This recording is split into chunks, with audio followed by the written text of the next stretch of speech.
میرے لورز بھی ہیں، میرے ہیٹرز بھی ہیں. یہ عزت اللہ کی طرف سے ہے. کسی کی ذلت ہے تو وہ اللہ کی طرف سے ہے. ان کے لیے ضرورت ہے کہ نوک نوک کہ ہم نے جو کچھ بھگتنا تھا، جو کچھ بیڈ ٹائم جو بھی ہم نے دیکھنا تھا وہ دیکھ چکے ہیں. حسن ایوب خان کے تمام دیکھنے والوں کو السلام علیکم. ناظرین، ملٹیپل سٹوریز کے ساتھ آپ کی خدمت میں حاضر ہوں. پہلی خبر، اسلام آباد ہائی کورٹ کے باہر جو تحریک انصاف ہے اس نے آج احتجاج کیا، اور یہ وہ احتجاج ہے جس سے متعلق عمران احمد نیازی جو کہ اڈیالہ کے چانسلر ہیں، وہ بار بار کہتے رہے علیمہ خانم کو اور اپنے پارلیمنٹیرینز کو اور اپنی جماعت کو. انہوں نے بارہا کہا کہ اڈیالہ کے باہر آنے کی ضرورت نہیں. اگر آپ نے احتجاج کرنا ہے تو ہائی کورٹ اور سپریم کورٹ کے باہر احتجاج کریں، اور اسی پر ٹوکن جو ہے وہ عمل درآمد کرتے ہوئے ایک علامتی تو احتجاج ہو گیا اسلام آباد ہائی کورٹ کے باہر. ویسے تو یہ کال دی تھی سہیل آفریدی صاحب نے، جنہوں نے کہا تھا کہ جو پارلیمنٹیرینز نہیں آئیں گے ان کو ہم نیم اینڈ شیم کریں گے.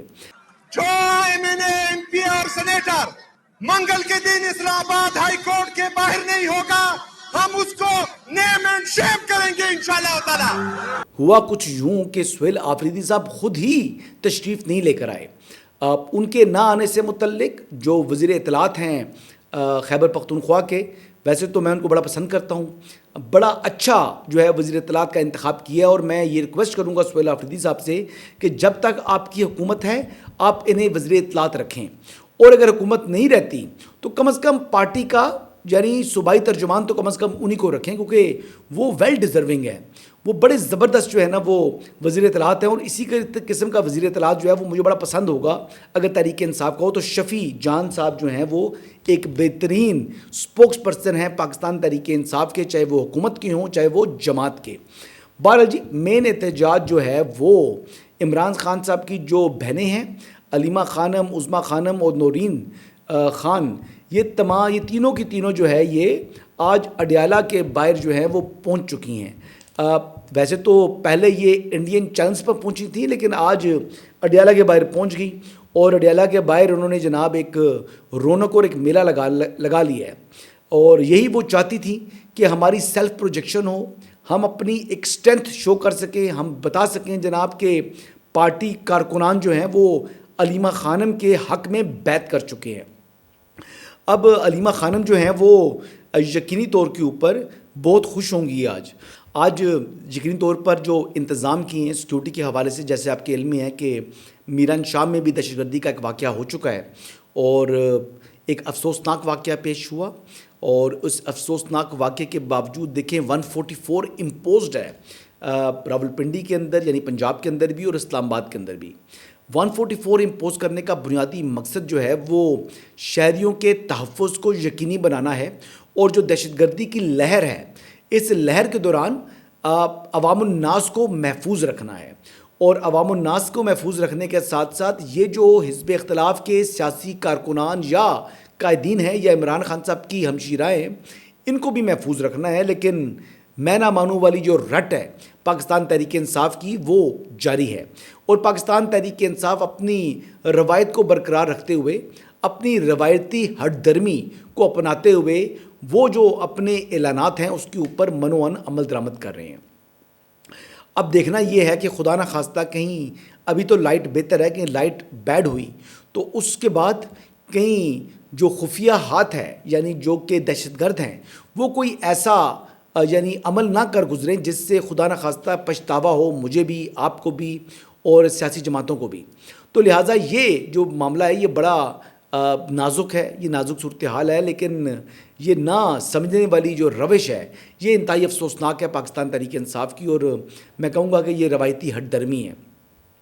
بہرحال جی، طلال چودھری صاحب نے بھی آج الیکشن کمیشن میں وہ پیش ہوئے ہیں جو ان کو یعنی ضابطۂ اخلاق کی خلاف ورزی کے اوپر الیکشن کمیشن آف پاکستان نے طلب کیا تھا، اور ان کی آج جو ہے وہ پیشی تھی، ان کی بھی اور ان کے بھائی کی بھی.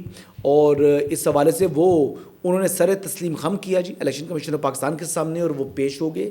اور اس کے بعد جو میڈیا سے گفتگو کی ہے طلال چودھری نے، اس میں بھی انہوں نے 144 کا حوالہ بھی دیا، اور ساتھ انہوں نے یہ بھی کہا کہ جو لا انفورسمنٹ کے حوالے سے جو وسائل ہیں سرکاری وہ استعمال نہیں کر سکتی خیبر پختونخوا کی گورنمنٹ. انہوں نے یہ واضح کر دیا کہ جو آئی جی خیبر پختونخوا ہیں یا چیف سیکرٹری خیبر پختونخوا ہیں، انہوں نے اپنے خطوط لکھ دی ہیں اپنے زیر جو نگرانی جو ان کے محکمے ہیں، یعنی آئی جی کے نیچے پولیس ہے اور چیف سیکرٹری کے نیچے باقی پوری ڈسٹرکٹ ایڈمنسٹریشن اور تمام کے تمام محکمہ جات ہیں، جس میں ریسکیو 1122 بھی شامل ہے۔ اور اس میں اب بنیادی بات تو طلعت چودھری نے جو بات کی کہ جناب دہشت گردی کے حوالے سے، تو حقیقت تو انہوں نے بیان کی ہے۔ اب دیکھتے ہیں کہ جو یہ آج کا ان کا احتجاج ہے یا ایک ڈرامہ ہے جو یہ رچائیں گے آج، یہ کیا سمت اختیار کرتا ہے۔ اچھا، اب 4:30 بجے ملاقات کا وقت ختم ہونا ہے۔ دیکھیں شاید عظمیٰ خانم کی ممکن ہے شاید ملاقات ہو جائے، وہ بھی حتمی بات نہیں ہے، لیکن جو نورین خان ہیں اور علیمہ خانم، ان کی تو ملاقات نہیں ہوگی۔ ان کے لیے یہی پیغام ہے کہ جائیں انڈین چینلز پر، وہاں پر روئیں، چیخیں، پٹیں اور پھر گودی میڈیا کو کہیں کہ وہ آپ کی عمران احمد نیازی جو کہ اڈیالہ کے چانسلر ہیں ان سے ملاقات کرا لیں۔ آپ کے لیے تو نہ چن نہ انج نہیں، آپ بھگتیں، روئیں، چیخیں یا پٹیں، آپ کی ملاقات تو ہونی نہیں ہے۔ ہاں، رہا سوال جو بہن گودی میڈیا پر نہیں گئی، جس نے گودی میڈیا کے ساتھ جو ہم آواز نہیں ہوئی، اس کا رائٹ کم از کم بنتا ہے، لیکن جو بین کرنے گئی تھیں انڈین چینلز پر، ان کے لیے یہی پیغام ہے کہ جائیں وہیں پر بین کریں، وہیں پر روئیں اور وہاں پر جناب چیخیں، چلائیں، دیواروں کو ٹکرے ماریں، آپ کی ملاقات نہیں ہوگی۔ دوسری جانب جو انسداد دہشت گردی کی عدالت ہے راولپنڈی کی، اس نے GHQ حملہ کیس کے اندر 15 جو ہائی پروفائل جو قائدین ہیں پاکستان تحریک انصاف کے، جن میں سے میں چیدہ کا نام لے لیتا ہوں کہ عمر ایوب صاحب ہیں، شبلی فراز صاحب ہیں، احمد چٹھا صاحب ہیں، رائے حسن نواز ہیں، زرتاج گل صاحبہ ہیں اینڈ سو آن، ان تمام کو PO ڈکلیئر کر دی ہے۔ ان کو جو PO ڈکلیئر کیا ہے، اور نہ صرف PO ڈکلیئر کیا ہے بلکہ ان کے جو اثاثہ جات ہیں، جو ان کی ملکیتی پراپرٹی ہے، جائیدادیں ہیں، ان کو منجمد کرنے کے ریونیو آفیسرز کو متعلقہ احکامات بھی جاری کر دیے ہیں۔ سو لہٰذا یہ لوگ اب مفرور ہیں، عدالت کے سامنے پیش نہیں ہو رہے، اور ان کی خواہش ہے کہ جناب ان کی ایبسنس کے اندر جو ہے وہ کیس چلے، تو تاکہ یہ جو ہے وہ ٹرائل ان کا شروع نہ ہو سکے۔ ٹرائل تو شاید ان کا شروع نہیں ہوگا، لیکن ان کو جو کانسیکوینس ہے وہ فیس کرنا پڑے گا، اور یہ کانسیکوینس جو ہے یہ لازمی ہے ان کے اوپر، کیونکہ یہ ہی قانونی راستہ ہے۔ اب یہ 15 لوگ ہیں، ٹوٹل 18 لوگ تھے جن کو جو PO ڈکلیئر کیا ہے، اور دوسری بات یہ ہے کہ ان کی جن کی حفاظتی ضمانتیں تھیں یا جن کی ضمانتیں ہوئی ہوئی تھیں، ان کے زر ضمانت ضبط کرنے کے حوالے سے بھی نوٹسز جاری کر دیے ہیں جنہوں نے ان کی ضمانتیں دی تھیں۔ تو ایک ڈیو پروسیس آف لا جو ہے وہ اڈاپٹ ہو رہا ہے، اور اسی طریقے سے یہ معاملہ آگے بڑھا ہے۔ ایک خبر یہ ہے کہ جی ایک بار پھر جو اسپیکر ایاز صادق صاحب ہیں، انہوں نے تحریک انصاف کو مذاکرات کی پیشکش کر دی ہے۔ اب مذاکرات کی یہ پیشکش کیوں ہوئی ہے؟ سوال پیشکش اس لیے ہوئی ہے کہ دروازہ توڑ دیا تھا نوک کر کے پاکستان تحریک انصاف کے پارلیمنٹیرینز نے۔ وہ بار بار ان کو جا کے کہہ رہے تھے کہ آپ مذاکرات کی پیشکش کریں، اور اسپیکر صاحب ایک وزادار شخصیت ہیں، اسپیکر صاحب کو بار بار جا کر مجبور کیا تو انہوں نے یہ پیشکش کر دی۔ دیکھیں، مذاکرات کے لیے پاکستان تحریک انصاف کی جو پارلیمانی پارٹی ہے، اس کی خواہش ہے کہ مذاکرات ہوں تاکہ تصادم کی طرف معاملہ نہ بڑھے، اور جیسے فیصل ووڈا صاحب کہہ رہے ہیں آج کل کہ بڑا پھینٹا لگ رہا ہے پاکستان تحریک انصاف کو، تو وہ پھینٹا ایسا لگے گا کہ کمر ٹوٹ جائے گی، تو لہٰذا فیصل ووڈا کی باتوں کو لائٹ مت لیجیے گا، اور جس دن سچیوں پر اگر آ گئی وفاقی حکومت اور ریاست تو اس دن بڑی کٹ پڑنی ہے، اور یہ کٹ ایسی پڑنی ہے کہ آپ نے یاد رکھنا ہے۔ لہٰذا جو مذاکرات کی جو بار بار جا کر انہوں نے ریکویسٹ کی، تو اس کے اوپر عمل درآمد کرتے ہوئے اسپیکر جو نیشنل اسمبلی ہیں سردار ایاز صادق صاحب نے، انہوں نے پیشکش کر دی ہے، لیکن پچھلی مرتبہ بھی کچھ دن پہلے انہوں نے یہ پیشکش کی تھی، لیکن محمود خان اچکزئی صاحب نے فوری طور پر اس کو رد کر دیا تھا۔ اس کی وجہ کیا ہے؟ اس کی وجہ یہ ہے کہ اس وقت محمود خان اچکزئی کو موجودہ جو مزاحمتی سیاست ہے وہ ان کو سوٹ کرتی ہے۔ وہ چاہتے ہیں کہ ان کی جو سیلف پروجیکشن ہے، جو ان کی چودراہٹ ہے، وہ قائم رہے۔ انہوں نے پیچھے پوری پاکستان تحریک انصاف کو لگائی ہوئی ہے، حالانکہ وہ ایک ریجنل علاقائی جماعت ہیں اور ایک صوبے کے اندر بھی ان کی کوئی اکثریت نہیں ہے. سو لہٰذا اس وقت محمود خان اچکزئی جو ہے ان کو یہ تصادم کا راستہ سوٹ کرتا ہے اور ان کی سیاست اسی میں ہی زیادہ چمکتی دمکتی ہے. دوسری طرف پاکستان تحریک انصاف کے جو لوگ ہیں انہوں نے بھی یعنی کوئی یہ کہا جا سکتا ہے کہ انہوں نے بھی منافقت کی انتہا کی ہوئی ہے محمود خان اچکزئی کے ساتھ. وہ ایوان میں کھڑے ہو کر کہتے ہیں کہ محمود خان اچکزئی کو نوٹیفائی کیا جائے لیڈر آف دی اپوزیشن کے طور پر قومی اسمبلی کے اندر، لیکن بیہائنڈ دا کلوز ڈورز وہ جاتے ہیں اسپیکر صاحب کے پاس اور وہ کہتے ہیں اسپیکر صاحب اس کو نوٹیفائی آپ نے نہیں کرنا.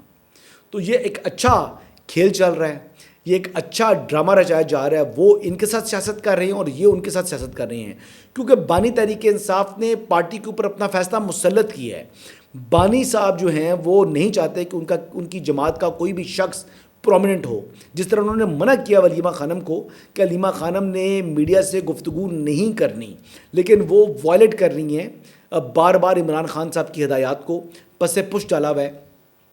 لیکن پارٹی والے لوگ پھر بھی ان کی ہدایات کے اوپر جو ہے وہ آن سرفیس تو عمل درآمد کر رہے ہیں، لیکن پیچھے پیچھے جو ہے نا وہ انڈر دا ٹیبل وہ کہتے ہیں اسپیکر صاحب اللہ کا نام ہے، اس کو جو ہے نا وہ آپ نے نوٹیفائی نہیں کرنا لیڈر آف دی اپوزیشن کے طور کے اوپر. اچھا جی، آج پارلیمنٹ کا مشترکہ اجلاس بھی ہو رہا ہے، آپ کے علم میں ہے جیسے کہ اب اس میں بڑی دلچسپ ایک صورتحال ہوئی. اب دیکھیں کہ مرد بیچارے کتنے مظلوم ہوتے ہیں. سینیٹر کامران مرتضیٰ صاحب کی نشست کے اوپر ان کی اہلیہ جا کر بیٹھ گئی، اور جب وہ بیٹھیں تو پھر اسپیکر صاحب نے ان کو کہا کہ نشست آپ خالی کر دیں، لیکن وہ نشست انہوں نے خالی کرنے سے انکار کر دیا. وہ اپنے ہسبینڈ کی نشست پر بیٹھیں اور انہوں نے کہا کہ یہ نشست میری ہے، اور مولانا فضل الرحمان صاحب سے کو بھی رجوع کیا اسپیکر قومی اسمبلی نے. انہوں نے کہا یہ معاملہ تو بڑا سنجیدہ ہو چکا ہے، اور اختتام پر بولتے ہیں سینیٹر کامران مرتضیٰ صاحب کہ اب یہ پارلیمنٹ کے مشترکہ اجلاس کے اندر ہی میری جو بے چارگی ہے اور مظلومیت کا آپ کو اندازہ ہو گیا ہوگا. وہ کیا کہہ رہے تھے، آئیے سارے یہ دلچسپ ویڈیو دیکھتے ہیں. جی کامران صاحب آپ بات کر لیں. کامران مرتضیٰ صاحب کا مائک کھولیں. ان کی کون سی سیٹ ہے وہاں؟ تو وہ عالیہ کامران صاحب ہیں، وہ کامران مرتضیٰ صاحب نہیں ہیں. وہ سیٹ ان کو نہیں دے رہی ہیں. سر میں بیٹھی ہوں. مولانا صاحب یہ بڑا ایک شرعی مسئلہ ہو گیا. اب اس پہ بتائیں کہ عالیہ صاحبہ کی سیٹ پہ وہ بیٹھی ہوئی کامران صاحب، اور وہ کہتی میں نہیں سیٹ دوں گی. آپ تشریف رکھیں، یہاں مائک کھول دیں. کامران صاحب اس کے اوپر فردر ڈسکشن ڈیبیٹ ہوگا ہاؤس میں. اس پہ جو ہے نا جوائنٹ سیٹنگ میں میری حالت کا اندازہ لگایا جا سکتا. دیکھیں جی، بات یہ ہے کہ خواتین کا راج ہے جی. بات یہ ہے خواتین جو ہے وہ ہوم منسٹری کے سامنے جو ہے نا وہ بڑے سے بڑے سینیٹر، بڑے سے بڑے وکیل، اس کی مجال نہیں ہے کہ وہ بول سکے، اور یہی حال کچھ خاکسار کا بھی ہے. آخری خبر اس حوالے سے یہ ہے جی کہ اطلاعات ہیں کہ مشال یوسفزئی صاحبہ کی اور سلمان اکرم راجہ کی آپس میں کوئی تکرار ہوئی ہے، کوئی ایک دوسرے کے اوپر جو ہے سخت جملوں کا تبادلے ہوئے ہیں. ہوا کچھ یوں ہے کہ پارلیمانی جو ان کی کمیٹی تھی تحریک انصاف کی، اس کے اجلاس میں ان کی آپس میں جو ہے وہ نوک جھونک ہوئی ہے. لیکن میں اس پر یہی کہوں گا کہ بہت اچھا کیا ہے مشال یوسفزئی نے کہ ان کو کھری کھری باتیں سنائی ہیں. اس کی وجہ یہ ہے کہ ایک تو آپ سمجھیں کہ جو سلمان اکرم راجہ صاحب ہیں وہ علیمہ خانم کے بغل بچے ہیں، وہ ان کے کیمپ کا حصہ ہیں، اور مشال یوسفزئی جو ہے وہ الائنڈ ہے بشرا بیگم کے ساتھ، اور ان کی آپس بھی نہیں لگتی. یہ دونوں وہ گروپ ہیں جو فیس ٹو فیس آئے ہیں ایک دوسرے کے. اور اس وقت کیونکہ بشرا بیگم جیل کے اندر ہیں تو لہٰذا جو علیمہ خانم ہیں وہ ڈومینیٹ کر رہی ہیں. پارٹی اور سوشل میڈیا جو ان کی ٹیم ہے اس کے اوپر خاصی انہوں نے گرفت مضبوط رکھی ہوئی ہے. تو لہٰذا مشال یوسفزئی کو زیادہ خوش نہیں ہے سلمان اکرم راجہ صاحب سے متعلق. تو سلمان اکرم راجہ صاحب نے بھی ان کو جو ہے نا وہ کافی بری باتیں کی ہیں. مین ایشو یہ تھا کہ مشال یوسفزئی صاحبہ نے یہ اعتراض عائد کیا کہ جو نومبر سے متعلق عمران احمد نیازی نے پیغامات دیے تھے سلمان اکرم راجہ کو، اس نے ان باتوں کو یعنی اسی طرح منوان ان کا پیغام باہر آ کے نہیں پہنچایا. تو مجھے تو مشال یوسفزئی کی باتیں درست نظر آ رہی ہے، کیونکہ آپ نے دیکھا ہوگا کہ عمران خان نے جو اپنے ہاتھ سے لکھی ہوئی پرچی تھی اس کو آلٹر کیا تھا. سلمان اکرم راجہ نے اپنے ہاتھ سے نام لکھ دیا تھا، چوتھا نام جو انہوں نے سلمان اکرم راجہ صاحب نے اپنا لکھ دیا تھا وہ جج صاحب کی موجودگی میں. تو یہ وارداتیں تو چلتی آ رہی ہیں، اور سلمان اکرم راجہ صاحب کو ایتھیکلی بھی پارلیمانی کمیٹی کے اندر شریک نہیں ہونا چاہیے تھا، کیونکہ وہ پارلیمنٹرین نہیں ہیں. تو پارلیمانی کمیٹی چاہے تحریک انصاف کی ہو یا قومی اسمبلی کی ہو، اس کے اندر ان کو جانے کا استحقاق ہی نہیں ہونا چاہیے. آپ تو پارٹی کے سیکرٹری جنرل ہیں جو الیکشن کمیشن پاکستان مانتا بھی نہیں ہے. تو لہٰذا انہوں نے یعنی واردات ڈالتے ہیں اس کمیٹی کے اندر پہنچ جاتے ہیں.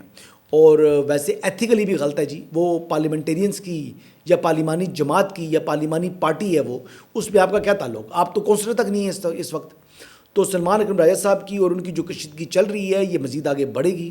بہرحال یہی اس وقت تک کی اپڈیٹس ہیں. انشاءاللہ اگر دوبارہ دیکھتی ہیں کہ کیا سچویشن جو ہے وہ انفولڈ ہوتی ہے کہ اڈیالہ کے باہر یہ کیا گل کھلاتے ہیں، اور اس پر جو مزید اپڈیٹس ہوں گی وہ انشاءاللہ بھی آپ کے ساتھ شیئر کروں گا. نہیں تو پھر کل آپ سے ملاقات ہوگی. اجازت چاہوں گا. اللہ حافظ.